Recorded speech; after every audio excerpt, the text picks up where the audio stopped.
Well, this is definitely in my top 5.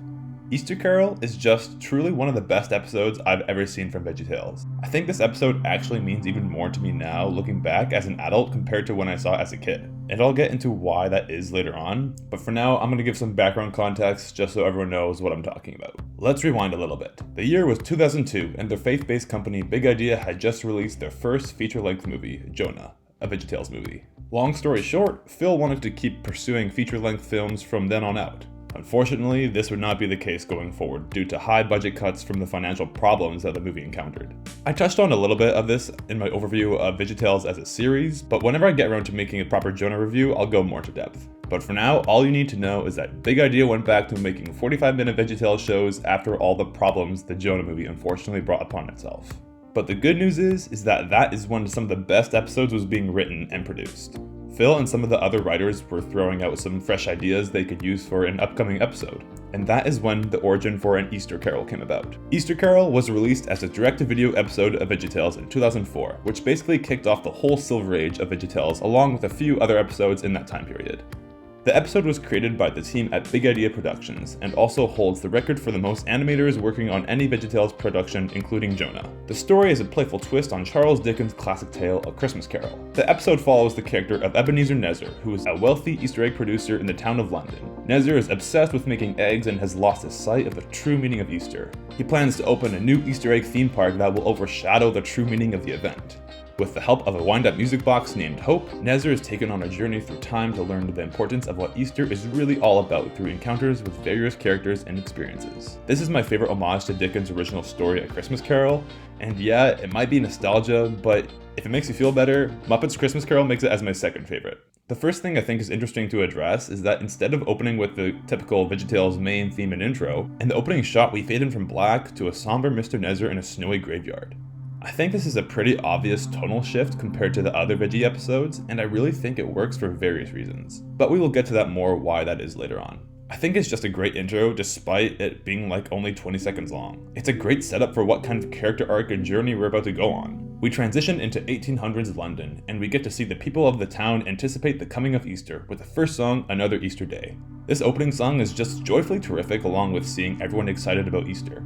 I find the song is a really unique one in the Veggie universe, and it's definitely not like your typical VeggieTales tune. It sounds much more like a Broadway musical with great character beats in between. It just constantly blows my mind of how Kurt Heineke can compose music for shows that feel like they perfectly fit in the genre they are set in. It just goes to show how adaptable he is with whatever you throw at this guy. And you can just guarantee that he is going to surpass the musical challenge every single time. And I'm not even talking about just silly songs. Just any score in general is just unbelievable to hear. We see the introduction for our main lead character, Ebenezer Nezzer, played by Mr. Nezzer. And you couldn't have found a better member of the Veggie cast to portray the Scrooge archetype. In fact, it feels like the whole Veggie cast for this show was just meant to be. I mean, how can you not have Junior as Tiny Tim? And I really like the decision to split Bob Cratchit's role between both Bob and Larry, since they are just the best pair to play off each other so well.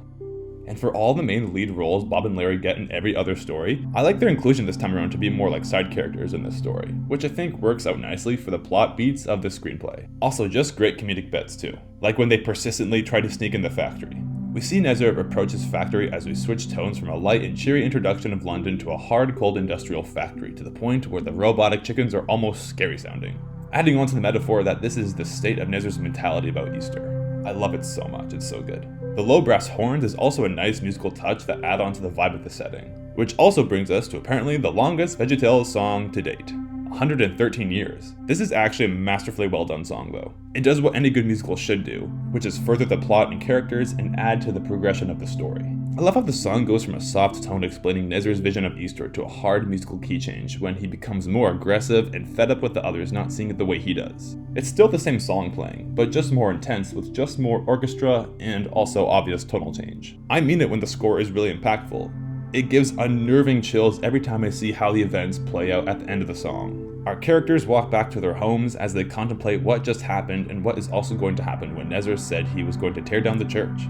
And watching this episode again made me realize that I think this is my favorite Junior role by far. I think this is also my favorite rendition of Tiny Tim, but again, that also could be nostalgia. I love the moments with him and Dad Asparagus, bringing back the audience to the very first moments together in Junior's bedroom and Where's God When I'm Scared. Everyone in the voice acting cast is just giving it their all when it comes to reacting to the emotional stakes. I'm just blown away of how this still feels like one of the most serious VeggieTales shows ever.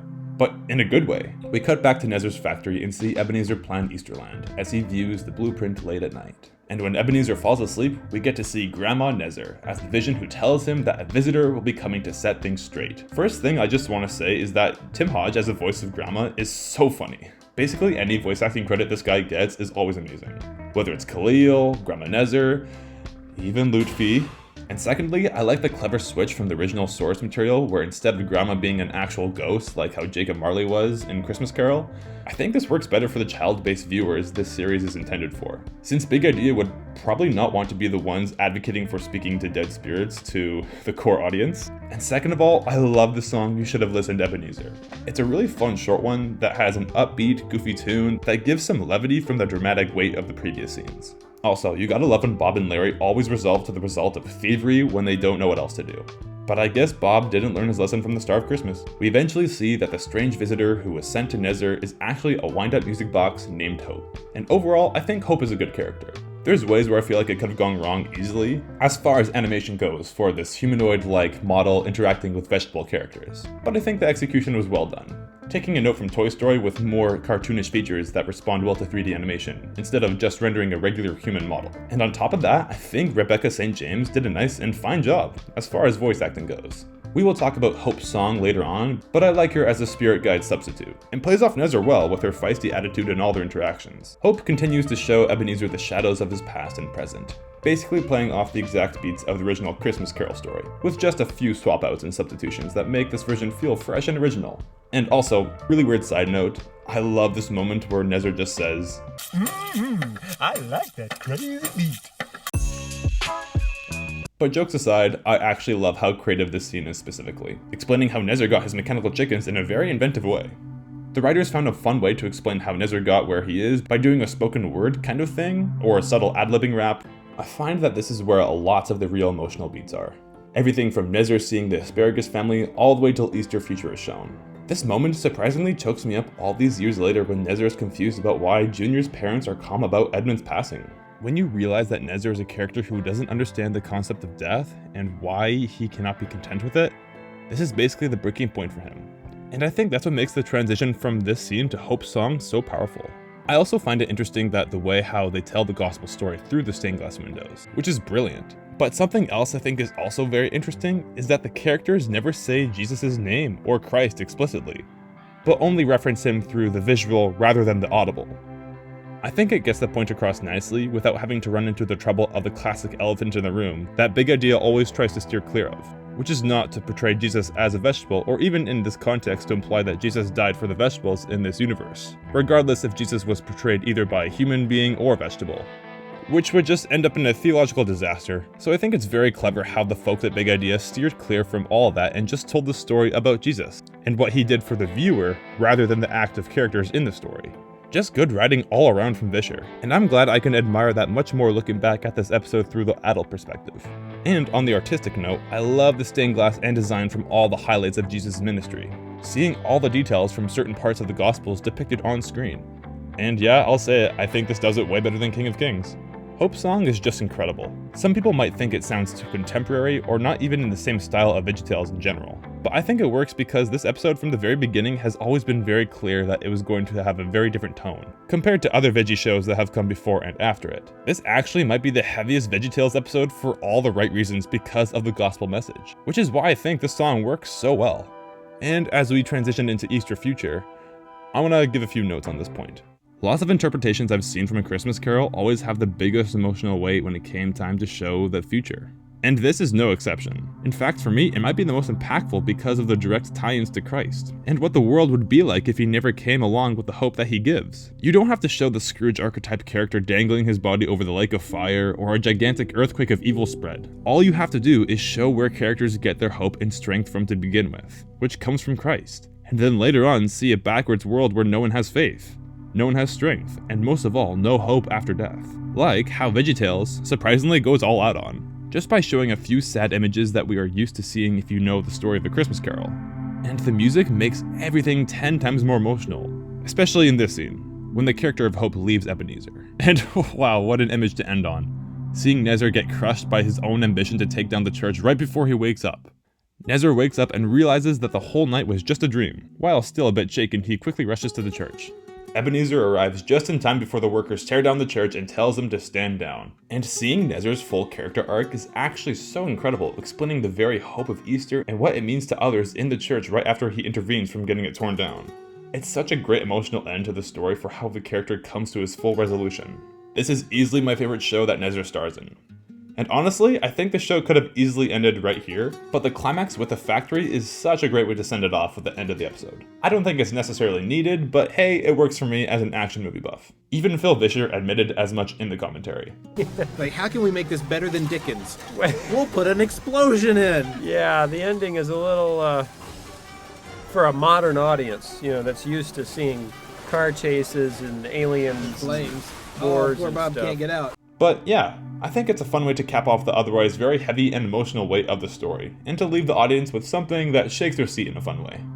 We cut to Cavus in a malfunctioning factory where the music is amped up. The structural integrity of the building is falling apart and the chickens are starting to explode. Nezzer arrives just in time as he helps Cavus out of the factory. Nezzer comes up with a crazy idea of pressurizing the egg machine so they can get flung out of the window before the building blows up, Mission Impossible style. I honestly did not expect an ending like this for the specific tone the creators were going for an episode like this, but like I said, I think it's a fun and exciting ending for the heavy and emotional weight that this show is built upon, really knowing how to separate the silly and the sacred in a respectful manner. But yeah, overall, this is in my top 5 for sure. Everything is presented flawlessly with the writing and the execution of the show. It's heartwarming, heartbreaking at points, but still manages to keep a sense of excitement and fun when the proper time calls for it. But like I said, this is definitely more of a heavier show with a more serious tone to it. Even more so than its prequel, The Star of Christmas, which is also fantastic by the way. But Easter Carol hits different for me because of its ambitious goal it set out on. And it has a very creative solution of portraying the gospel truth. If you haven't seen it, regardless if you're a VeggieTales fan or not, I highly recommend it for everyone. Show this to your kids, watch it with your families. It is truly one of Big Idea's best accomplishments.